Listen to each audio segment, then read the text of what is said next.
I think I'll start with open the effing straight, you crazy bastards, or you'll be living in hell. And then at the end, maybe throw in, praise be to Allah. Today, the United States held peace negotiations with Iran, but then just an hour ago, President Trump posted, if Iran doesn't agree to peace, the greatest military of all time, ours, will F Iran right up their Strait of Hormuz. Assalamu alaikum, you crazy. What started as a typical comedy night quickly escalated into something much more intense. What seemed like harmless sketches evolved into a televised roast so sharp it could slice through a campaign speech. One moment, the atmosphere was light. The next, the writers had clearly unlocked a boldness no one had been prepared for. You'll remember, but I flipped my car and got a DUI. Oh, right, a Dewey. As in, do we drive on pills? Yes, he do. That's a good one, Mr. President. You should have told the cops we were friends. They would have let you off. Well, I did, and they didn't. If only there was... In his speech, President Trump referred to the war in Iran as a little journey, because little journeys are all anyone can afford to take now. The makeup looked remarkably accurate, almost too perfect. The timing felt deeply personal, and the jokes landed with the kind of precision that suggested they had been waiting all week for this moment. What unfolded was more than just comedy. It was comedic payback disguised as entertainment. Sorry about that, Caroline. Like I said to Pam Bondi and Kristi Noem right before I fired them, you're doing a terrific job. Thank you, sir. I love you too. All three of those were played by Ashley. It's an interesting detail. Amidst the chaos, Colin Jost and Michael Che stepped in and took control, carving through the spectacle as if they knew the script had already lost its mind. At this point, they saw no reason not to push things further into absurdity. President Trump did genuinely issue a post threatening to destroy Iran's entire civilization, and then ended with the phrase, praise be to Allah.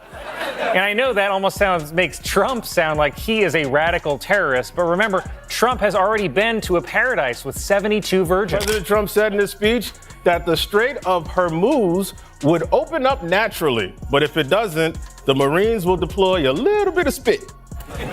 The show kicked off with a conversation that could have easily been mistaken for a brainstorming session for the most questionable social media post imaginable. The president, pacing back and forth, threw out ideas that sounded less like strategic communication and more like someone testing how many eyebrows could be raised with just one sentence. There are a lot of important things happening in the world right now, and I have to make some urgent phone calls.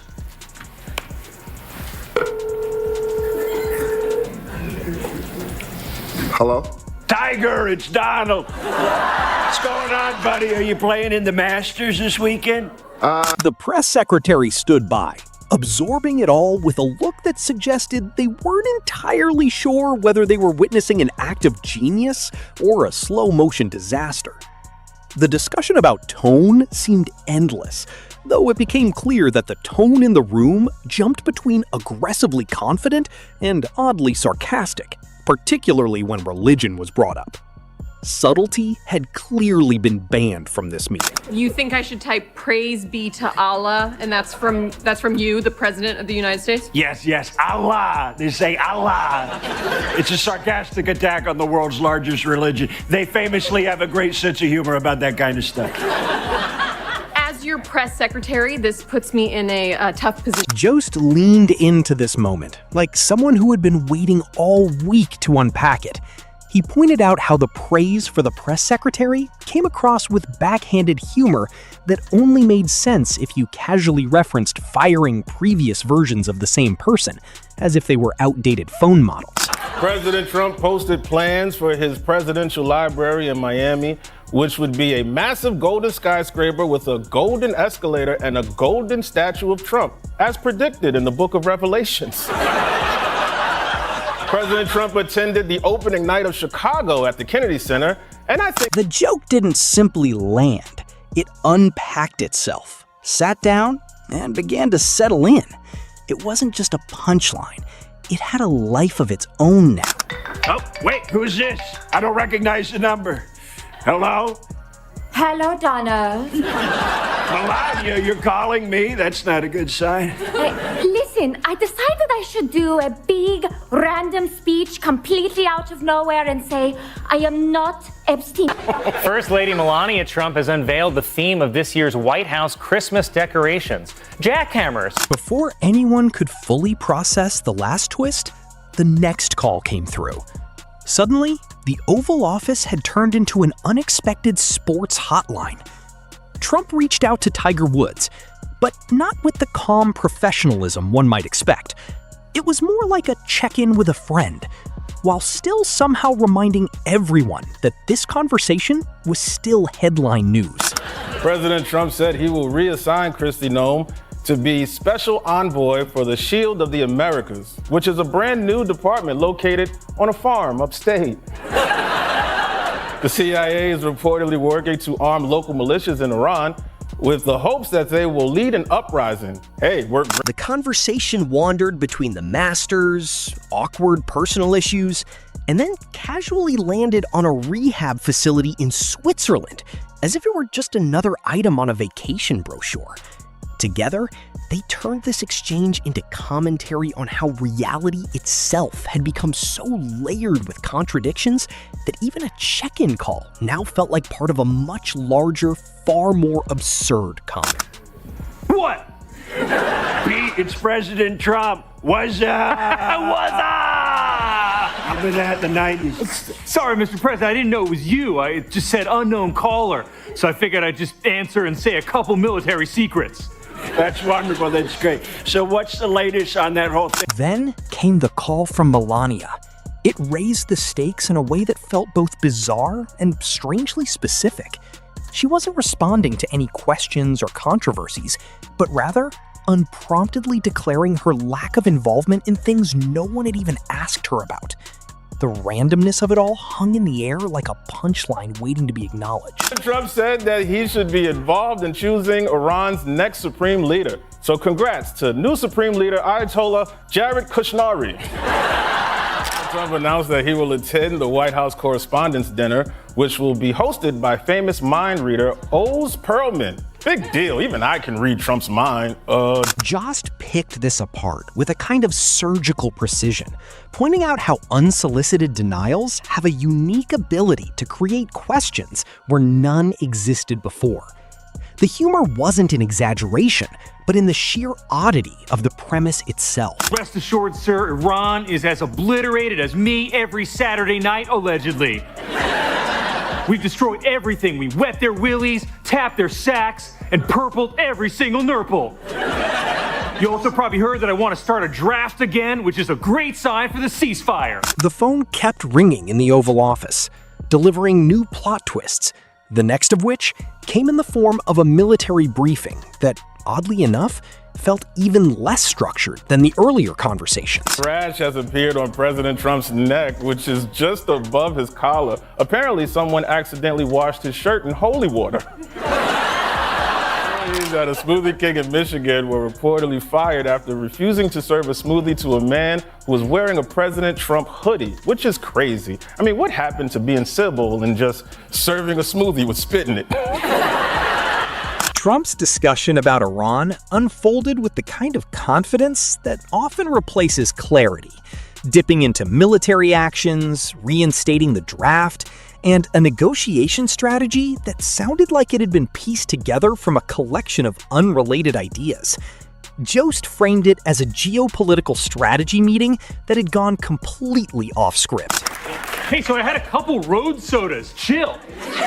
Pete Hegseth, as I live and struggle to breathe.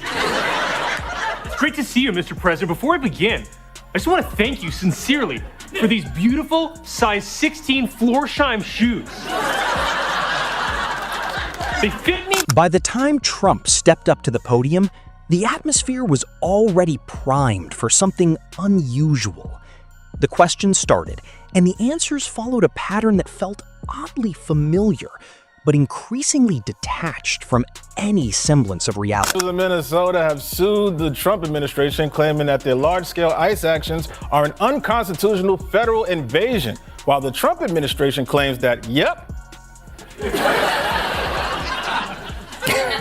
The insistence on barely knowing Epstein stood in stark contrast to the visual evidence that was abundantly available, creating a tension that practically invited comedic interpretation.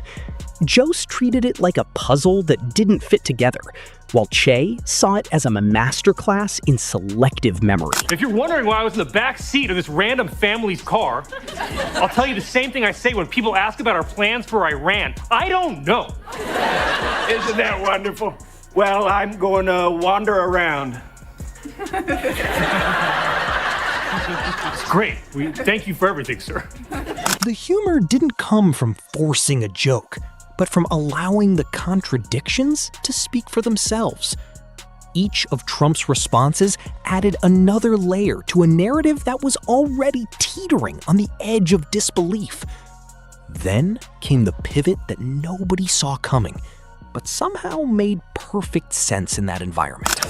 During a visit to the White House, Venezuelan opposition leader Maria Corina Machado presented Trump with her Nobel Peace Prize. What kind of psycho would actually accept someone else's Nobel Peace Prize?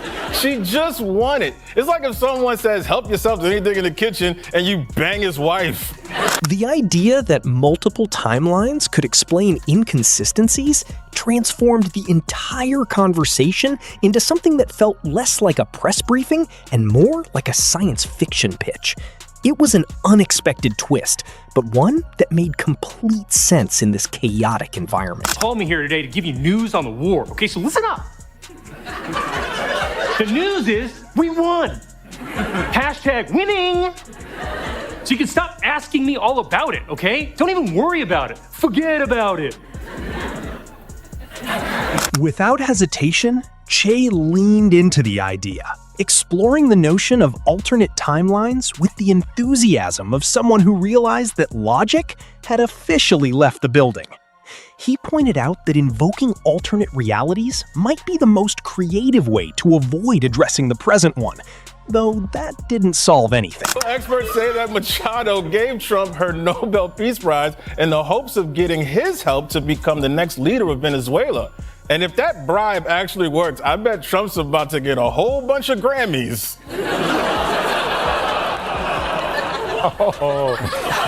Trump's announcement about the Epstein files added yet another surreal layer. The decision to monetize the release turned what could have been a straightforward disclosure into a limited edition product launch.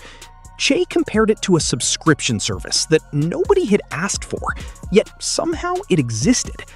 The humor in this came from the realization that even the most serious topics could be repackaged into something resembling a marketing campaign.